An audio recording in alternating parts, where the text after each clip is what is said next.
Mesto kot iz pravljice. Dobrodošli na sprehodu po pravljični in literarni Ljubljani.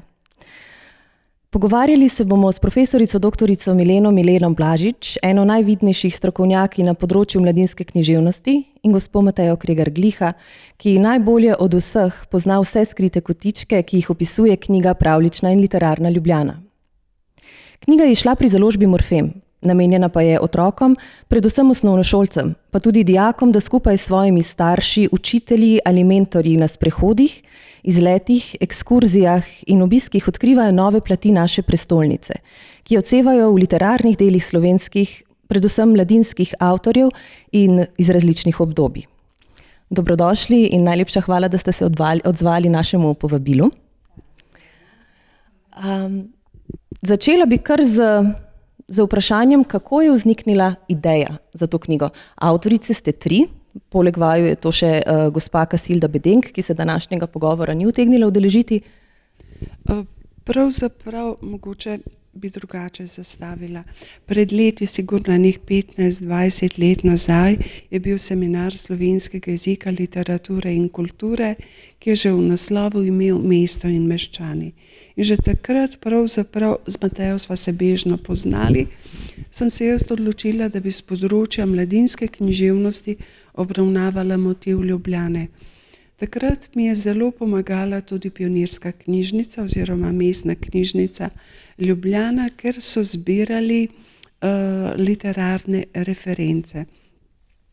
Potem smo 3 leta nazaj imeli CRP, to pomeni ciljni raziskovalni projekt na temo pravljice, slovenske in evropske pravljice, in v sklopu tega raziskovalnega projekta eden izmed podprojektov je bil tudi Pravljična in literarna Ljubljana.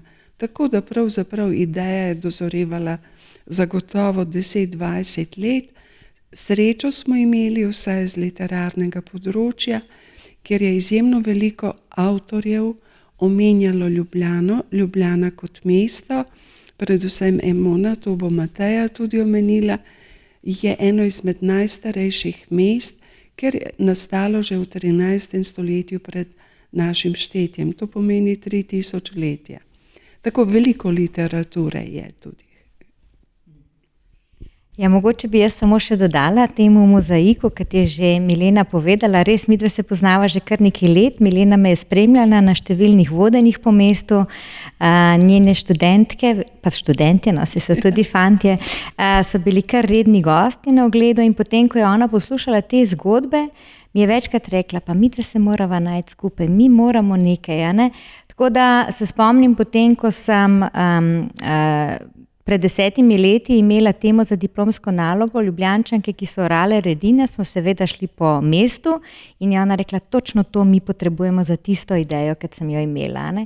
Če se spomniš, je bila tukaj še Katja. Katja je rekla, imajo v Gradcu, to bi bilo dobro nekaj narediti. Pa tako da, a veste, na koncu smo ugotovili, da se je muzik sestavil, a ne? In rezultat je tukaj. Ja, pravzaprav je šlo za interdisciplinarno sodelovanje z področja literarne vede.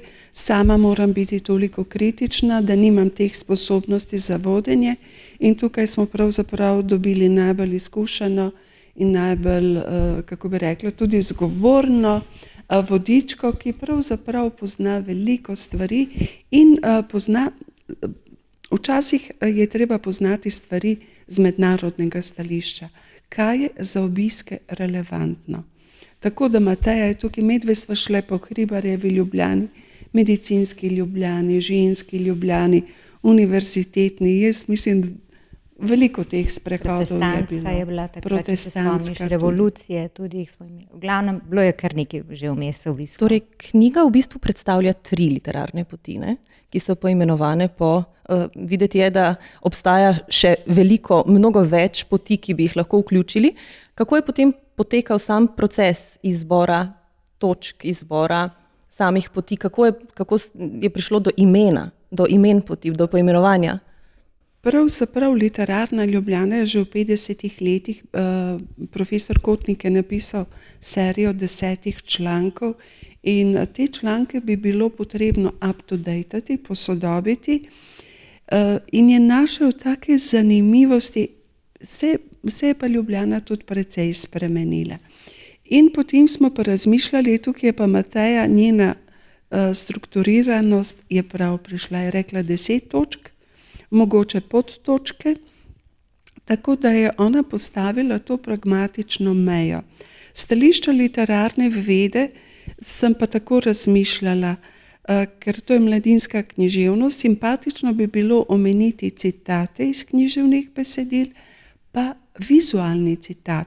Če je nekdo, recimo Jelka Reichmann, če je narisala Zmajski most, torej da se verbalni in vizualni citati ujemajo, potem, ker z Matejo pa res veliko časa sodelujeva in tudi s kolegico Katjo Mihur-Koponiš, ki sodeluje v mednarodnem projektu Women's Writers, smo hoteli pravzaprav tudi Ernestini Jelovšek dati en nov pomen. Ker tukaj velja patriarhalna definicija Ernestine Jelovšek in tudi Ane Jelovšek. Recimo Ana Jelovšek je umrla na Dunaju, za pljučnico, pokopana je bila v skupno grobnico, ki danes ne obstaja več.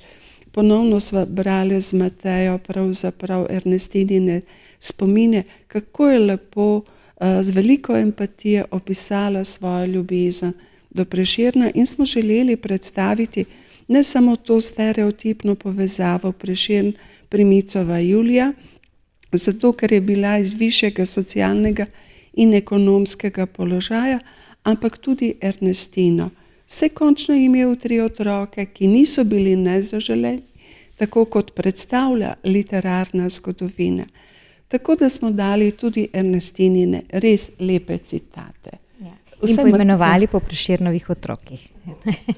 Hoteli smo pravzaprav tudi redefinirati literarno zgodovino, ker ti stereotipi imamo možnost jih presegati in tukaj smo jih poskušali presegati. Sploh izgubljenih žensk, ne? Žensk, ki se po poti izgubijo. Ja, recimo tukaj je zagotovo še ena ženska, kateri se bo treba posvetiti, poleg Josipine Turnograjski, ki je prva na Slovenskem. Njej bi lahko rekli, da je tudi kantavtorica. Napisala je prvo pravljico, pisala je tudi svoje skladbe, igrala na klavirju, za njo je pa izjemno zanimiva Luisa Pesjak. Tako, vse smo skupaj imeli tudi vodstvo po poteh Luise Pesjak, tudi dokumentarni film je bil posnet in sedaj na D-Libu posodabljajo njeno bibliografijo in ona je že leta 1873 prevajala Andersena. To je skoraj neverjetno, to je relevanten podatek za Evropo. Večjezična, večkulturna je bila in tako naprej. Zgodovina ima v sebi več, kot se kaže na prvi pogled. Ja. In to me v bistvu vodi tudi do mojega naslednjega vprašanja. Izbora poti. Torej, po čem se razlikujejo te 3 poti, ki so tudi na začetku knjige lepo grafično prikazane. Vidimo, da v bistvu imamo skupen začetek, potem nekaj naslednjih točk, ki jim je tudi skupnih in se potem razhajajo te poti. Zdaj moram priznati, da rezultat te 3 poti je kar, te 3 poti so rezultat dolgotrajnega premišljevanja. To sem slišala, da je sam proces ustvarjanja knjige trajal 2 leti, boste potem, bom še potem vprašala. Ni tako enostavno, a veste, ker tako, kot je Milena rekla, jaz vem to je napisal to, ona je raziskovala to, jaz sem pa to vse želela prenesti v čas ogleda. Se pravi, da vso to vedenje, ki obstaja, da ga dejansko mi predstavimo publiki, ker to je tudi namen nas turističnih vodnikov. Tako da, recimo pač, da Ljubljano dobro poznamo, vse te uličice, in meni so vsa ta dejstva, ki jih je recimo nekatera, zdaj, ki je Milena omenjala, zelo pomagala. Tako da je bilo treba marsikdaj tudi kakšno pot prespati, a veste pa reči, da smo tudi debatirali, kaj vključiti, kaj ne vključiti, kaj je vredno, kaj ni vredno. Tako da, veste, zdaj na koncu vse to izgleda dosti enostavno, ampak vmes je bilo kar veliko, mogoče tudi pogajanj, ampak dejansko je to zorelo. Tako kot neko vino, veste, ko rabi svoj čas, da prideva. Seveda pa mi pri vodenjih vedno Vemo, da je obiskovalčeva pozornost omejena, časovno omejena. Ne? In koliko časa traja vodenje? Ja, no, sej ravno to želim povedati, da včasih smo šli na ogled, pa smo rekli, bo urco, ne? In potem smo zaključili 2 urci, pa 2 urci pa pol in smo rekli, tole ne bo šlo. Ne? No, tako da zdaj v bistvu ti 3 Prešernovi otroci so nam prišli ravno prav, da smo potem tudi časovno se omejili. Ne? Tako da prvi ogled je 45 minut, drugi je 60 minut, tretji je pa 90 minut. To je nekak maksimum, ki ga še lahko nekako, bi rekli, predelaš v enem kosu. Potem pa že potrebna pauza, počitek, kakšna kavica, pa potem za drugi del, ampak to je pa že za drugo knjigo. Ostali so pa res bombončki. Jaz, ko sem listala knjigo, ko sem prebirala knjigo, so dejansko podatki, so res gre za tako bombonjero, kjer lahko vzameš en košček in si ga zapomniš za vse, tako kot ste rekli, da je gradivo v bistvu tudi slikovno podprto, da ste res uporabili, da ni suhoparnih podatkov, duhamornih, ampak da v bistvu vsebuje podatke, s katerimi se lahko marsikdo identificira. Zelo zanimive reference, tudi literarne, zgodovinske. Tukaj je Mateja, ki ima veliko izkušenj. Jaz bi se dalo celo enciklopedijo narediti. Vendar, ali je to smisel? Ali je to smisel vodenja? Tako da Mateja je postavila 10 točk, mogoče 3 podtočke, skupaj 30, te pa lahko preskočimo, te lahko mogoče pripovedujemo vmes, ko hodimo. Mi smo vse to preizkusili. In te 3 poti po Prešernovih otrocih, to pomeni tudi 1., 2. ali 3. triletje. To se lahko nadgrajuje, enkrat poudariš ene stvari, drugič poudariš druge elemente in potem ta pot mora biti logična. Meni se je literarno zdelo, literarno-zgodovinsko, kronološko, Mateja rekla, ne, to v prostoru mora drugače funkcionirati, od točke A, B, C, da recimo postopoma prideš. Jasno je bilo treba to upoštevati. In v bistvu jedro tega projekta je, za katerega upam, da ni prvi, ampak da je samo napoved, je pravzaprav, kako literatura funkcionira v prostoru in kako prostor funkcionira v literaturi. Jaz bi tukaj le mogoče samo dodala, da mi je všeč pri tej knjigi, zdaj na koncu, kar je prišlo ven, zdaj, da dejansko si obiskovalec sam lahko tudi loči. Mi smo sicer začrtali te poti, zato da, ne vem, če se starši ali učitelji odločijo, da imajo neko začetno točko in ta je tudi končna točka. Medtem ko mi pri samih vodenjih se vedno moramo prilagajati situaciji, in tudi starosti obiskovalcev. In bi lahko samo povedala letošnjo izkušnjo, ne vem, če ste vedeli, ampak Slovenska turistična organizacija je nas vodnike letos podprla pri organiziranju vodenih ogledov, no in ravno Pravljična in literarna Ljubljana je bila tukaj že predstavljena. In je bilo prav zanimivo, kako so se udeleževali Slovenci različnih starosti. Veste, lahko je bila babica z vnučkom, lahko so bila starša, lahko sta bili 2 prijateljici. In jaz sem vedno uspela na osnovi te knjige interpretacijo prilagoditi, kar pomeni, da tudi te literarne osnove, ki so objavljene, jaz nisem vedno en in isti citat prebrala ali en in isto uganko, ampak sem vedno prilagodila glede na obiskovalce. In to mislim, da je en zelo velik plus tega našega dela. No, tako. Je pa zanimivo se mi zdi, ko sem sama prebirala knjigo, so v njej vključene tudi literarne reference, recimo iz mojega otroštva, Ela Peroci, iz My Dear and I. To so neke stvari, ki se morda pozabijo s časom, sploh v današnjem času, in zato knjiga res ne nudi samo teh suhoparnih podatkov, s katerimi se ne moremo v bistvu poistovetiti, tudi odrasli ali recimo otroci. In me zanima, ali sta pri snovanju te knjige razmišljali tudi o tem, da je nekako uravnoteženo, da so uravnotežene reference recimo starejšega datuma, ki segajo v daljnejšo preteklost in mogoče neke reference, ki so bliže sodobnosti. Lahko poskušam odgovoriti. Pravzaprav, ker sem zavezana, ker poučujem na fakulteti celo življenje, zavezana sem učnemu načrtu za slovenščino, ne da mu dobesedno sledim, ampak da se ga nadgradi. In potem v bistvu smo imeli literarno-zgodovinski pristop, torej klasične avtorje, sodobno klasiko in sodobne avtorje. Tako da literarno-zgodovinsko pravzaprav je bilo ustrezno.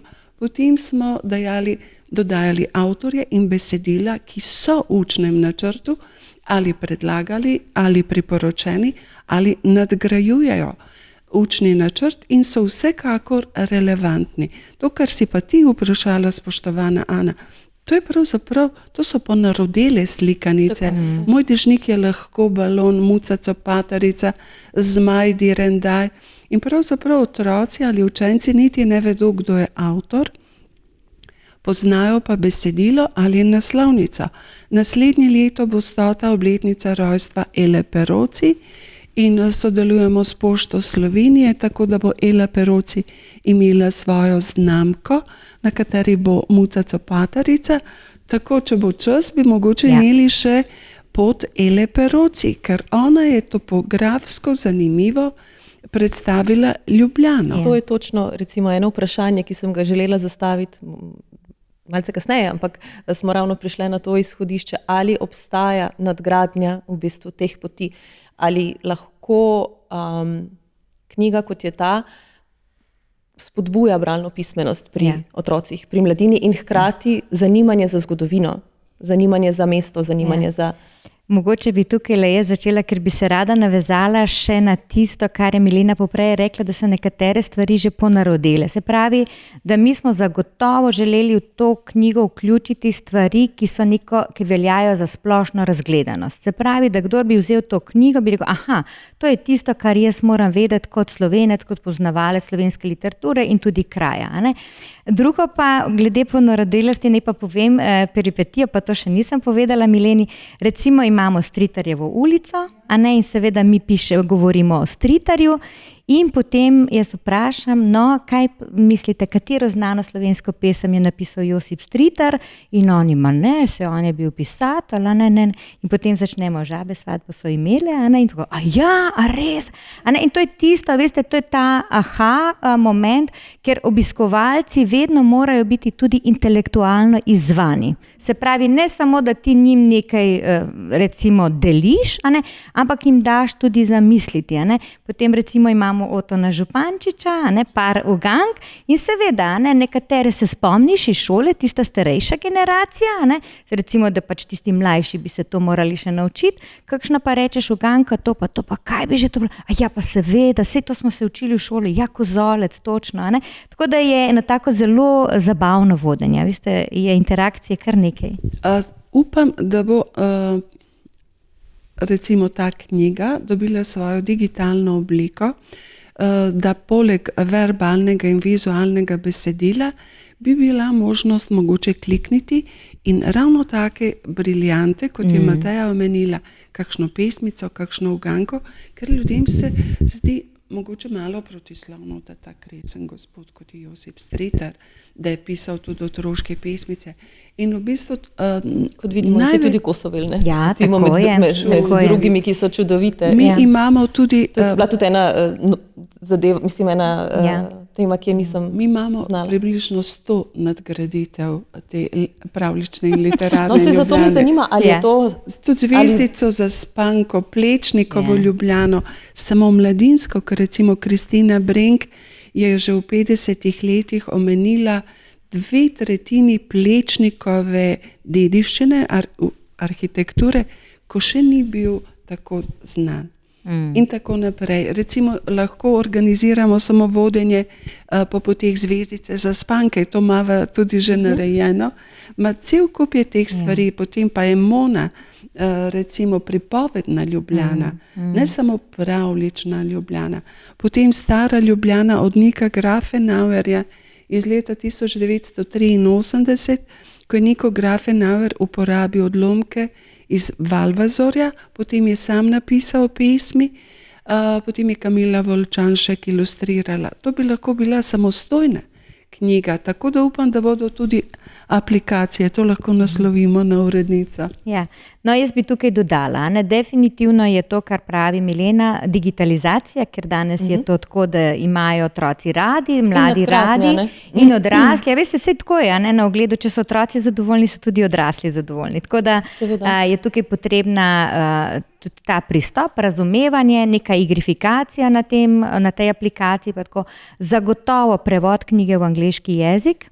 Zdaj sicer, kar se teh zgodb tiče, verjamem, da je veliko lažje, medtem ko je malo težje literarni del prevajati, tako da tukaj zna biti malo trši oreh, ampak vam pa lahko povem, da bi bili obiskovalci zelo veseli. A mislite, da bi bilo dovolj oziroma veliko interesa, ker Ljubljana v zadnjih letih zelo turistično mesto tudi postala? Zato, ker, a veste, obiskovalci, vse nekateri pridejo pa odkljukajo Ljubljano, nekateri se pa želijo poglobiti.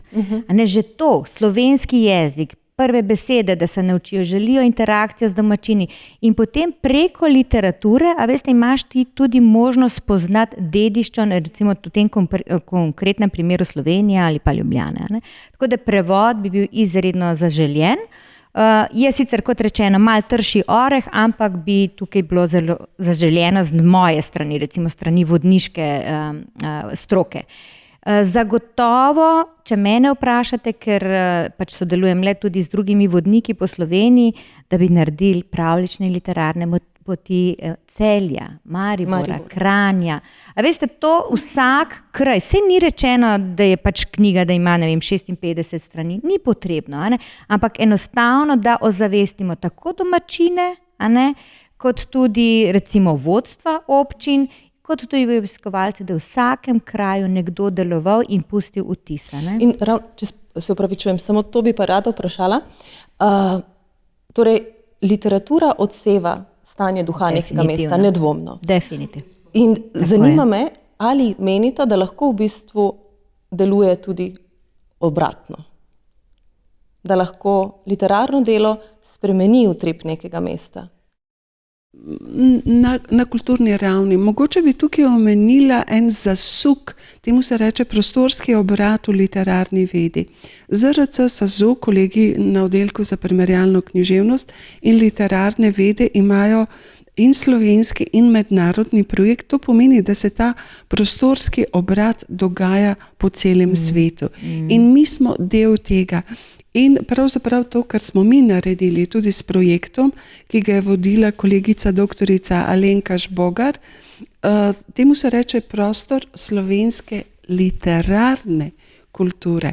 In pravzaprav kultura je glavna valuta, ne denar, ne bitcoini, ampak v kulturi imaš neponarejeno zgodovino, kulturni spomin naroda. In tukaj bi pravzaprav morali še bolj postavljati v prostor slovenske značilnosti. Recimo, Hans Christian Andersen je 2-krat v življenju bil v Ljubljani, celo prespal in zapisal svoj dnevnik. Prvič je potoval s kočijo z Dunaja v Trst, drugič pa z vlakom in se je ustavil tudi v Mariboru in tudi v Celju. V Ljubljani je prespal v hotelu Stadtvin takrat. To sva se tudi pogovarjali, ampak je tudi Tove Jansson bila recimo v Ljubljani. Avtorica Muminov. Veliko teh avtorjev je bilo v Ljubljani. Recimo tudi Freud je obiskal Postojnsko jamo. Divaško tudi. Divaško, hvala lepa. In tako naprej. Mi bi morali pravzaprav postaviti slovenski prostor slovenske literarne kulture v mednarodni kontekst. Ko sem recimo študirala to Ljubljano, ki jo imam resnično rada, tudi sama sem se veliko udeleževala teh ekskurzij, ker sem se veliko šolala v tujini. Pa smo potovali po pravljicah, po poteh bratov Grimm. Osupneš, ko piješ čaj ali kavo, jaz sem človekinja kave, obožujem kavo, in ko piješ kavo recimo v gradu Trnulčice, jasno, popolnoma drugače doživiš ves ta kontekst, ko smo gledali reko, kjer se je dogajala pravljica oziroma saga Otroci iz Hamelina, Motovilka. Šli smo v gozd, kjer sta se zgubila Janko in Metka, tudi Piko Nogavičko. In cel kup teh stvari čisto drugače, tako kot pravi Goethe, če hočeš doživeti pesem ali pesnika, pojdi v mesto pesnenja. In v bistvu dobiš drugačen pogled. Ko smo študirali, tudi Mateja velikokrat poudari 3 značilnosti, 3 rdeče niti, ne samo Prešernove otroke. Prva značilnost, ne samo Ljubljane, ampak nasploh slovenske kulture, v širšem pomenu je pa France Prešeren. On je popolnoma ponarodel. Njegovo slikanico oziroma balado v slikaniški knjižni obliki z ilustracijami Jelke Rajkman znajo že na pamet otroci v vrtcu, ne kot balado, ampak kot pravljico. Torej, prva značilnost Prešeren, druga značilnost Martin Krpan in tretja značilnost Povodni mož. Ampak mi bi to morali postaviti v kontekst. Prešeren je bil, recimo živel v istem stoletju kot Mickiewicz, kot Byron, obdobje evropske romantike. Potem Povodnega moža pravzaprav Wassermann, Waterman povsod poznajo. Imamo tudi ženska povodna bitja. Martin Krpan imamo Davida in Golijata. Martin Krpan je pravzaprav Odisej in Polifem. In je tudi varianta Kekca in Bedanca. Ampak to je treba postaviti pravzaprav evropski. In definirati tako. Tako. Ja. In v bistvu so potem vsi obiskovalci zelo hvaležni. A veste, recimo ne morem pozabiti dogodka lansko leto, ker jaz delam tudi spletne vodene oglede in sem imela 2 gosta pred leti že in ta 2 gosta sta imela vnuke. Vnuke in oni so jim v tem času karantene želeli nekaj dati in so rekli, gremo po spletu v Ljubljano. Ne? In seveda sem jaz pač ta ogled prilagodila, tako da sem malo vzela iz teh naših pravljic, sem bolj te junake. In veste, seveda pri otrokih rabiš neko aktivacijo in na koncu, da ta spletni vodeni ogled ne bi visel v zraku, sem rekla, bil je en deček in 2 deklici, sem rekla, no, zdaj boste pa vi za domačo nalogo naredili drugačen zaključek naših zgodb. Se pravi, iz teh zgodb, ki sem jih predstavila, so si sami lahko izbrali, katero zgodbo in da bodo naredili svoj zaključek. Tako da recimo fant je seveda izbral Zmaja in Jazana, tako je, ja.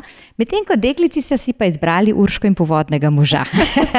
In v tej zgodbici se je Urška vrnila, ker se je skesala in tako. Ampak hočem povedati, da dejansko jih ti lahko tako zainteresiraš, a veste, da oni mi pravimo po domače, čist noter padajo in zamejo za svoje. In seveda njihova želja je, da pridejo vsi skupaj v Ljubljano in to potem zopet podoživijo. In njihov pogled na mesto bo torej drugačen kot bi bil sicer. No, so tudi babica in dedek rekla, da tega pa ona 2 nista doživela, ko sta bila tukaj. Seveda, zato ker pač vodenje je bilo prilagojeno dedku in babici, ne pa vnukom. Mislim, če bi poskušala literarno vedno razložiti, zakaj Povodnega moža in zakaj Zmaja. V bistvu to so univerzalne teme. Mi jim rečemo literarne univerzalije, ki jih otroci ali mladi individualizirano sprejemajo. In zato se morebiti identificirajo s temi temami, ker opisujejo arhetipske situacije, pračustva ali nadčustva. Ja, krasno. In zdaj počasi smo prišli do zaključka. Zanima me samo še to, ali morda v svetu obstaja primerljiva literatura oziroma primerljivo delo, ki bi združevalo, ali so številna, se da mogoče kakšno povezavo narediti mednarodno še z... Jaz bi poskušala narediti mednarodno primerjavo, ker sem v društvu grimoslovcev oziroma sodelujem z Univerzo v Kasslu in tudi iščem, brez zamere, da se malo oddaljim, povezave s pravljičarkami bratov Grimm. To je Doroteja Fiman, ki je pripovedovala približno več kot 36 pravljic z razijansko pravljičarko Tino Vajtavo. In pravzaprav vsaj 10-krat sem bila v Kasslu in obožujem to mesto in vsakič naredijo te literarne ekskurzije. Oni imajo enormno veliko priročnikov po poteh bratov Grimm, po poteh pravljic, po poteh Motovilke ali Sneguljčice, imamo tudi Sneguljčico v pop kulturi, da pravzaprav tukaj raziskujemo, lahko razlikujemo pop variante od strokovnih, naša knjiga je recimo strokovna, imamo pa tudi znanstvene. Vsi ti literarni vodniki ali mapping vsebujejo pa tudi mapiranje, ki je lahko geografsko podprto kot ta projekt Prostor slovenske literarne kulture. Omenila bi še en odličen projekt, to je na Dalibu Cankarjevo vesolje, ker so imeli profesionalne geografe, ki so dejansko mapirali. Tako tudi v Kaslu, enormno veliko je teh knjig, samo je treba zbrati pop kulturo, kulturo ali visoko kulturo. Mislim, bogatstvo je enormno, a ne? In najbolj pomembno je, da najdeš rdečo nit in se tiste niti držiš, seveda je pa potem teh tem lahko še zelo veliko, tako da prostor je odprt. Mislim, da ste zdaj naredili najboljši možen zaključek. Jaz se vama iskreno zahvaljujem za obisk, za ogromen doprinos, ki sem prepričana bo številnim prišel, staršem in otrokom in tudi pedagogom prišel zelo prav. Zahvaljujem se vsem, ki ste nas spremljali danes iz našega studia e-knjižnega sejma in vas lepo pozdravljam do prihodnjič. Nasvidenje pa srečno. Hvala. Hvala.